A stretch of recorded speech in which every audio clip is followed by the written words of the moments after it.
పాప గర్భిణీతో ఉంది, నిండు గర్భిణీ పాప. ఎవరో పట్టించుకోవట్లేదన్న ఫోన్ చేసి పిల్లల్ని తీసుకెళ్ళిపోమంటున్నారు. ఎందుకండి దేనికి పట్టించుకుంటున్నారు? గవర్నమెంట్ వాళ్ళు మమ్మల్ని దేనికి చూస్తున్నారు? దేనికి పట్టించుకుంటారు? పాప నేను నోట్లు ఇక్కడ ములిపోయి పాపని అలాగే తీసుకొచ్చాను, గర్భిణీ పాపని. 3 రోజులు పెట్టి అక్కడ ఉన్న కొత్త రాజనగర్లు ఎవరూ రావట్లేదు. ఫోన్ చేసినా ఎవరికి సంబంధం లేదంటున్నారు, మాట్లాడుతున్నారు. అంటే గవర్నమెంట్ ఎన్డీఆర్ఎఫ్ సంస్థని బృందాన్ని ఏర్పాటు చేసింది కదమ్మా. చేశారండి, అటు రావట్లేదండి లోపలికి. వస్తే మేము చెప్పం కదండి, రాక మాకు ఈ తిప్పలు రావట్లేదు, ఎవరు రావట్లేదు. అయిన వాళ్ళు వచ్చి మా పడవల మీద తీసుకొచ్చారు, ఫోన్లు చేస్తాయి మా రానంటున్నారు, వాటర్కి జడిచిపోతున్నారు. మేము చచ్చిపోతాం, మేము రామంటున్నారు. రాజనగర్ అయితే కొత్త రాజనగర్ మొత్తం ఇక్కడికి వచ్చి నేను ఇంట్లో కూడా ఇప్పుడు డబ్బుల గురించి వెళ్ళా. డబ్బులు కూడా దేనికి పనికిరావు నాకు. బాబు పెన్షన్ డబ్బులు తెచ్చుకుందామని వెళ్ళాం. పట్టుగొట్టలతో ఉన్నాం పిల్లలు. మేము ఒంటి మీద బట్టలు లేవు. అయిన వాళ్ళు ఒక్కొక్క సీరత్త కట్టుకున్నాం ఇవాళ. ఆ డబ్బులకని వెళ్తే ఇంకెళ్ళకపోయింది లోపలికి. ఇక్కడికి వచ్చేస్తున్నాయి నాకు.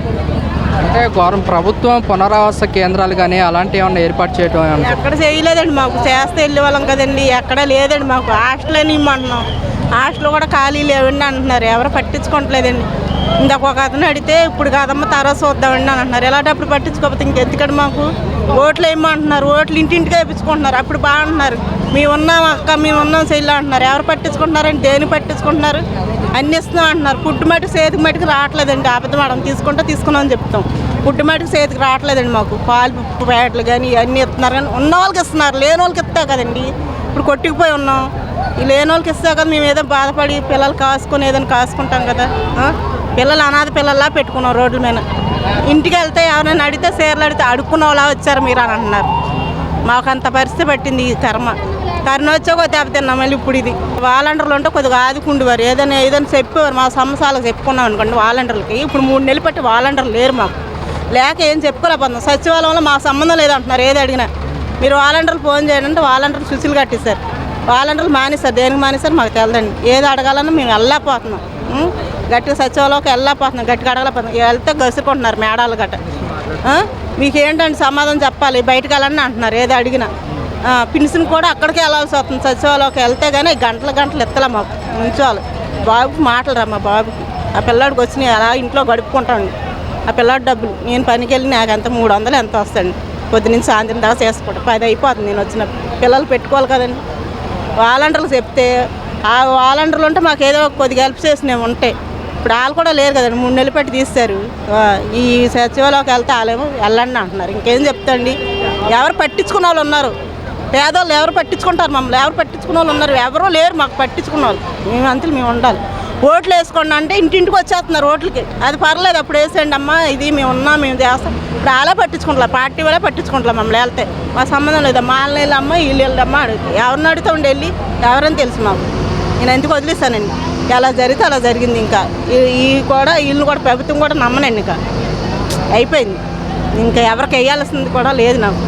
ఏదో కొద్దిగా దయచేసి మా ఇంటికి చూస్తే మా పిల్లలు మమ్మల్ని కొద్దిగా ఆదుకున్న దేవుడు వస్తే మమ్మల్ని కొద్దిగా ఆదుకుంటాడండి ఈ ఆపదలో కొద్దిగా. అది నేను కోరుకుంటున్నాను. ఆదివారం ఉదయం 6 గంటలకు వరద స్టార్ట్ అయింది విజయవాడ సింగనగర్ ప్రాంతంలో. ఈ వరద శుక్రవారం నైట్ కొండపల్లిలో చేరింది, కొండపల్లిలో వచ్చింది. శనివారం కొండపల్లిలో ఉన్న శాంతినగర్ ఏరియాని, ఎస్టీ కాలనీని, ఆర్సీఎం కాలనీ ఖాళీ చేయించారు. అంటే శుక్రవారం నైట్ శనివారం 24 గంటల సమయం ఈ ప్రభుత్వం ఏం చేసిందని అడుగుతున్నా. 24 గంటల సమయంలో ఈ ప్రభుత్వం ఏం చేసింది అంటే నిమ్మక నీరుతుందా అంటే వదిలేద్దాం అనుకున్నారా? ఆ వాటర్ కానీ అటు కానీ మళ్ళించేది మహా అయితే బీటీఎస్ మునిగేది, లేదా కృష్ణాంధ్ర ఇంకో లెవెల్ పెరిగేది. ఎంత ప్రాణ నష్టం జరిగేది కాదు. నేను ఒకటే అడుగుతున్నాను, ఇవాళ టీవీలో చూపిస్తుంది అంతా కూడా అబద్ధం. ఇక్కడ జరుగుతున్న రియాలిటీ వేరు. మేము అంతమందికి అన్ని లక్షల మందికి ఫుడ్ ఇచ్చాం, ఇన్ని లక్షల మంది ఫుడ్ ఇచ్చాం అనే మాటలు సొల్లు మాటలు. డ్రోన్లు తిప్పడం ఎంత సొల్లు, రియాలిటీ వేరు. దయచేసి జరిగిన నష్టం ఎట్లా జరిగింది నేను అడుగుతుంది అంటే వాలంటరీ ఆర్గనైజేషన్స్ని, మత పెద్దలను, కుల పెద్దలను, కుల సంఘాలను, వివిధ రాజకీయ పార్టీలను, ప్రతిపక్షాలను, పాలకపక్షాన్ని అడుగుతున్నా, స్వచ్ఛందంగా నిజాయితీతో పనిచేయండి. ఈ యొక్క ఆపత్కాల సమయంలో ప్రజలు చాలా ఇబ్బందులుగా ఉన్నారు. దయచేసి వాళ్ళకు చూసినట్లయితే ఆ వాంబే కాలనీ చివరి ఇప్పుడు 4 రోజులు అయిందంట భోజనం అందక. ఇక్కడెక్కడ డంప్ చేస్తున్నారు. సింగనగర్ ప్రాంతంలో దాదాపు 6 లక్షల మంది జనాభా ఉన్నారు. అంటే 1/4 ఆఫ్ విజయవాడ హీజ్ హియర్. దయచేసి నేను అడుగుతుంది ఒకటే, ఇక్కడ మెయిన్ స్ట్రీమ్ మీడియాలో వస్తానే మొత్తం సొల్లు, నిజం కాదు. దయచేసి క్షేత్రస్థాయిలో పనిచేయండి. జరిగిన నష్టాన్ని మనం పూరించలేం కనుక ఏ విధంగా మన పేదలకు హెల్ప్ చేయాలని చెప్పి సహాయం చేద్దాం. ఇదే కోరుతున్నాం. ఓట్లు వచ్చినప్పుడు గుమ్మానికి దండాలు పెడతారు, దశకాలు పెడతారు. ఇప్పుడు ఒక్కడు రాడు మా మొక్కలు చూడటానికి. అదే సార్ మరి ఇప్పుడు తిండి లేదు. పొద్దు నుంచి ఇప్పుడు టైం ఎంత అయింది? టైం 11 అయింది. బాలింత ఉండదా? బుడ్డోడు ఉంటాడు సంవత్సరం పిల్లోడు, పాలు ఎయ్యోడు పట్టాలి కదా. తల్లి దగ్గర ఒక్కొక్కరి దగ్గర పాలు ఉండవు. మరి పాల ప్యాకెట్ తీసుకెళ్ళి అందుబాటులో పెట్టాలి కదా. మరి వచ్చా ముసలిదాన్ని ఒక్కడెవడో మరి ఎల్లండి సందులోకి వస్తారు. వాళ్ళు ప్యాకింగ్ చేసుకొని ఎటు పోతారు. మా సందులోకి ఇప్పుడు ఒక్కడ రాలా. ప్రభుత్వం వరద బాధితులకు తగినంత సహాయం చేస్తున్నారు. తగిన సహాయం చెయ్యాలి. సందుల్లో చూడాలిగా. సందులు లేదు. ఇక్కడ ఉండి మెయింటైన్ చేసేవాళ్ళు పైన చూస్తున్నారు. మరి సందులు చిన్న చిన్న సందుల్లోకి రావాలి కదా నాన్న. ప్రభుత్వం అయితే సహాయ చర్యలు చేస్తుంది కానీ రోడ్ల మీదకే ముందు ఉన్న వారికి అందుతుంది, లోపల ఉన్న వారికి రావడం. ఇప్పుడు రసకులు బయటలు ఒక్కొక్కరికి ఇన్ని రోడ్డు మీదకి ఇస్తున్నారు. మరి అసలు సందులో రాని వాళ్ళు ఉన్నారు. మరి 2 డేస్ ఒక్కొక్కటి అన్నా ఇవ్వాలిగా. ఇప్పుడు మా రేపు పొద్దున మా బతుకుతారు ఏంటి? అసలు సామాన్లు లేవు. ఇంటికి వెళ్తే ఏం వండుకొని తినాలి? పిల్లలు ఎక్కడ ఉంటారు? పిల్లల పుస్తకాలు అన్నీ తడిసిపోయినాయి. అసలు ఏమన్నా మాకు ఆధారం ఉందా? ఇంటద్దులో లేవు, ఇంటద్దులు కట్టమని, ఈఎంఐలు కట్టమని. అసలు మా పరిస్థితి ఏంటి? అసలు ఎంత మీరు మాకు చేసినా మాకు లోటు తీరదు. ఇది మొత్తం కొన్ని ఫ్యామిలీలు వెళ్ళిపోయినాయి. ఇప్పుడు బియ్యం మూటలు బస్తాలు తీసుకొచ్చి ఎవరికి ఇస్తారు? ఇక్కడ ఈ ఖాళీ ఇళ్లలో ఎవరికి ఇస్తారు? ఎవరి కాళ్ళు వెళ్ళిపోతున్నారుగా. ఎవరికి తీసుకొచ్చి ఇస్తారు? మీ బస్తాలు తీసుకొచ్చారు. సగం సింగనాలు లేదు, లారీలు తీసుకొచ్చారు. ఎవరికి ఇస్తారు మీరు? పోనీ ఎక్కడ నించోబెట్టి ఇస్తున్నారా? అటు ఇటు తిప్పుతున్నారు. ఎందుకండి కన్నీళ్లు తొడవటం? జనాలందరూ ముందర ఎక్కడి నుంచి మీరు అవతలకు తరలించి అప్పుడు మాట్లాడండి. ఒడ్డు మీద మాత్రమే ఒడ్డు మీద ఉన్న వాళ్ళే తీసుకొని బస్తాలు వాటర్ బాటిల్స్ కానివ్వండి, ఫుడ్ ప్యాకెట్లు కానీ తీసుకొని ఇక్కడ తిని వేస్ట్ చేస్తున్నారు తప్ప అందాల్సినటువంటి బాధితులకి, లోపల ఉన్నటువంటి నిజమైన బాధితులు ఎవరైనా వారికి మాత్రం ఎటువంటి సహాయం అందట్లేదు. దయచేసి కలెక్టర్ గారు కానీ, కమిషనర్ కానీ, ఇక్కడ ఎవరైతే ఉన్నారో ఐఏఎస్ ఆఫీసులు వాళ్ళు చొరవ తీసుకొని ఎన్డీఆర్ఎఫ్ బృందాలను కానీ తగినది ఆర్గనైజేషన్స్ ఎవరైతే ఉన్నారో వాళ్ళని కలుపుకొని ఏదైనా ప్రైవేట్ బోట్స్ కానీ లేదంటే చిన్న మినీ బోట్స్ సహాయంతో మనం కాలనీస్లోకి ఈ లోపల సందుల్లో కానీ కాలనీలోకి వెళ్ళగలిగి వాళ్ళకి సప్లై చేయగలిగితే వాళ్ళు కొన్ని రోజులైనా సరే బయటకు వచ్చే అవకాశం ఉంది.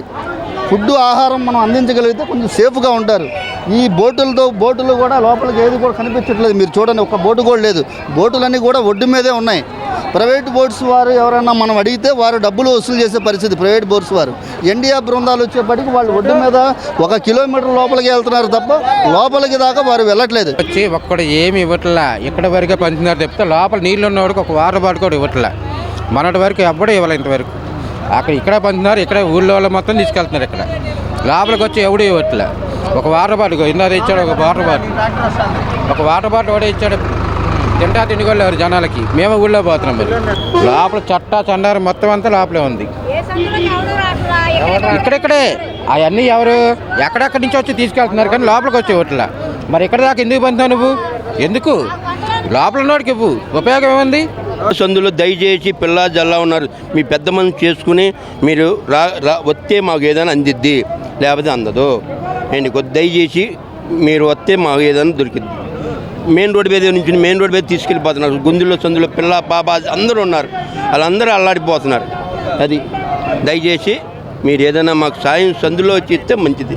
అది మేము కోరుకునేది. అంటే మీరు అనే ప్రకారం ఏంటంటే మామూలుగా రోడ్ల వరకే ఫుడ్ అనేది అందుతుంది, లోపలికి కూడా వచ్చి వానికి రావట్లేదండి. పసిపిల్లలు ఉన్నారు ఏంటి, 3 రోజులు 2 రోజులు అన్నం తినకుండా ఉన్న వాళ్ళు కూడా ఉన్నారండి. అసలు ఆహారం తీసుకోలేని కూడా ఉన్నారు. వాళ్ళకి దయచేసి మీరు ఆహారం అందిస్తే మాకు మనసు సంతోషంగా ఉండిద్ది. కనీసం మంచిలు ఇమ్మంటే బాటిల్లో ఒక్కో బాటిల్ ఎత్తున్నారు. అవి మొత్తం వరద కనుక అయిపోయింది. మాకు మంచిలో క్యాన్ ఇమ్మంటే ఇల్లే పోతున్నారు. ఒక్కో బాటిల్ ఎత్తే ఏం సరిపోతాయి? మా పరిస్థితి ఏంటి? వరద ఇంకా పెరిగిపోయి గట్టిగా ఉంది. ఏంటండి మమ్మల్ని పట్టించుకున్న ఏనా కొరలేరు. పోలీసులు పట్టించుకుంటారు. మొత్తం మెయిన్ వాళ్ళు చెప్తే వాళ్ళు ఆపుతున్నారు. ఏంటి మాకు ఈ బతకండి?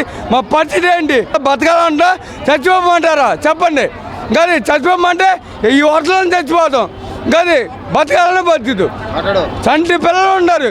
పిల్లలకి డబ్బాలు ఇస్తానికి, వాటర్ క్యాన్ ఇస్తానికి మాకు ఏం లేదు. హెలికాప్టర్లు వేస్తున్నారు. ఏం లాభం అన్న? ఎవరికి అందుతుందన్న? అంటే వాళ్ళేనా బతికేది? అపార్ట్మెంట్ వాళ్ళేనా? వాళ్ళేనా పేదోళ్ళు? అంటే వీళ్ళు బతికే వాళ్ళు కాదు. అయితే మేము అసలు మనం ఎందుకు ఇంకా తావడమే మేలు కదా.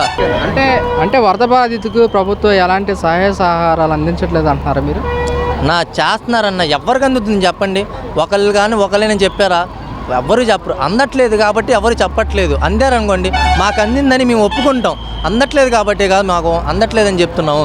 మేమే అంత దూరం నుంచి నీళ్ళలో నిన్న నైట్ దాకా బాగానే ఉంది. ఇప్పుడు అక్కడ నుంచి ఇక్కడ దాకా నడుచుకుంటూ వచ్చి వాటర్ బాటిల్ గురించి ఇక్కడ ఆడుతుంటే వాడేమో వాటర్ బాటిల్ నేను ఇవ్వను అంటున్నాడు. లోపల ఏం తాగాలి మేము వాటర్ బాటిల్? ఫ్రీయే కదా, ఇప్పుడు వీళ్ళే గవర్నమెంటే కదా, గవర్నమెంట్ వెహికలేగా ఇది. వీళ్ళు కూడా ఏం చెప్తున్నారు, ఇవ్వం అంటున్నారు. ఎక్కడికి వెళ్ళి తాగాలి మేము? ఇప్పుడు లోపల వాళ్ళు బయటకు వచ్చి నీళ్ళు తీసుకుని వెళ్ళాలా?